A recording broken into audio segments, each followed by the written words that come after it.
Hello everyone, welcome to the channel. Today I wanted to make a quick video talking about back adjusted versus non-adjusted futures charts. This is something that some people might be a little bit confused about, so I'm just going to show you the way I do it and explain a little bit why this happens. So as always, before we dive right in, make sure to subscribe, hit the thumbs up. We're past 20,000 followers, so let's keep all the channel and the content coming for the future. So here I have, this is a screenshot from the Quick Strike website on the on CME, and as you can see, this is the E-mini SP500, what's called the pace of roll. As you know, futures contracts are quarterly. There's 3-month contracts. Once one contract expires, then we have the other one continuing. And so you can see this tool allows you to see once you're nearing the expiration of a contract. Here is trading days to expiration. And then this is the second month open interest percentage. So basically this is the volume traded on the coming contract, and this is the days left on the current contract. And as you can see, this bands here are sort of an average, and this yellow line is the current roll. So you can actually see this one was lagging a little bit, but basically as the days to expiration gets closer and closer, volumes start shifting over to the next contract. Usually I'll start trading the new contract about about a week before it expires, right around here. When there's like 5 days left, 5 trading days left, this is when I usually start just shifting into the next one. So for example, right now, we're trading the March 2024 contract on all this indices futures, okay? And now you can check this. This is a chart of the NASDAQ, the NQ. However, most platforms, as you can see, the symbol I'm on is NQ1 exclamation mark. So what this means, this is what's called the continuous futures contract. So once one contract expires, it's just going to join into the next one, and the next one is just going to put a continuous chart of this symbol. But let's take this off and just write NQ.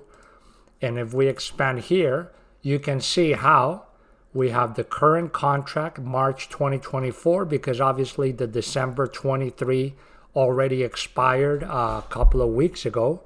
But then we already have the June, September, December. So you can see there's contracts many quarters and years in advance open.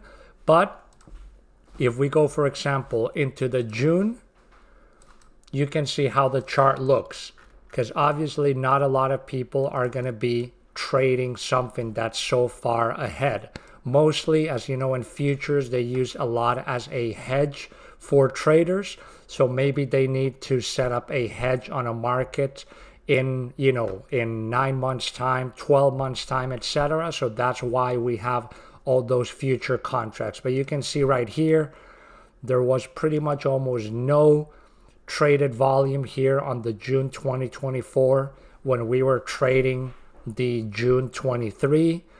Then here we started getting into the September 2023, and we got a little bit more volume. And then once September expired, the December 2020, in December 2023, you can see that we started getting more volumes, and now it's pretty close to what we're trading now for the March contract. And there's usually price discrepancies between these. For example, the June 2024, you can see that the current price we're in is 17,232. If I go back into the current contract and I just go into our continuous contract, you can see we're at 17,023. So there's a little discrepancy, but again, As we near the roll from one contract to the next, then as volumes shift to the next one, the price discrepancy usually starts closing in. And people most times will not hold a contract until expiration. What they do is they close the current trades if they're holding for the longer term or a swing trade. They'll close it right before it expires and just open it on the next contract that we're trading, okay? So that's what happened here recently, right around here in like mid-December. The December 2023 expired, and now people are trading mostly the March 2024 over here. But now let's compare the charts without adjustments. Let me put a 3-day chart so I don't have to scrunch it up so much. So you can see every platform gives you the option. Down here you can see there's a button that says be adjust.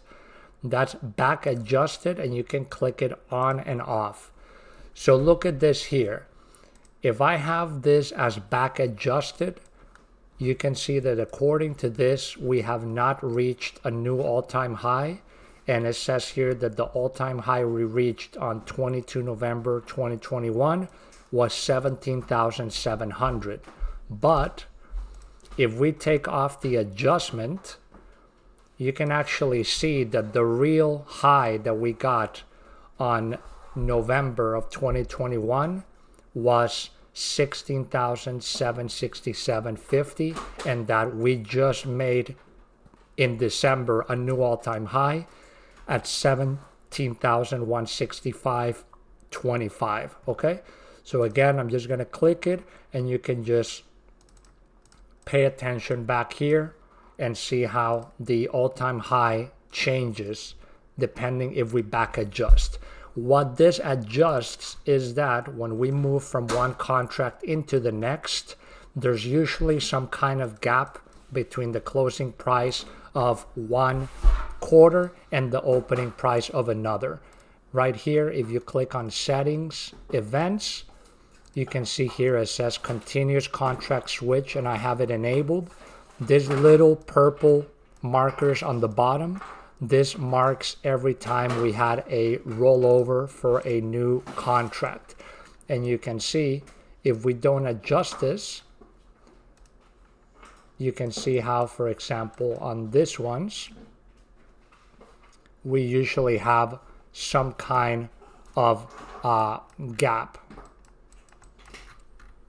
Like if I go into a daily time frame and we look back here, for example, you can see when the December contract expired and we went into the new one, we had this gap here. But if I click on the back adjustment, that gap is closed. Okay, so the purpose of adjusting is so we don't get all those gaps between contract rollovers, which would affect all the mathematical formulas on indicators, etc. So the question is, which one should you use? Well, what I do is I generally always use back adjusted, but when I'm on like a higher time frame chart, like example the daily, and I zoom out, I want to see this at not adjusted just to check the actual historical levels, like the all-time high we made here back in 2021, so that I can compare it to the current price. But if we're day trading, you know, focusing mostly on intraday charts, etc., then definitely back adjusting for me is the best thing, again, just to prevent all this gaps that we have here, like we talked about here. You know, you have this huge gap here, whereas you back adjust, the chart is going to just have a continuous orderly flow. So that's why for me the best thing when I do my trading is just use a continuous contract chart with the back adjustment.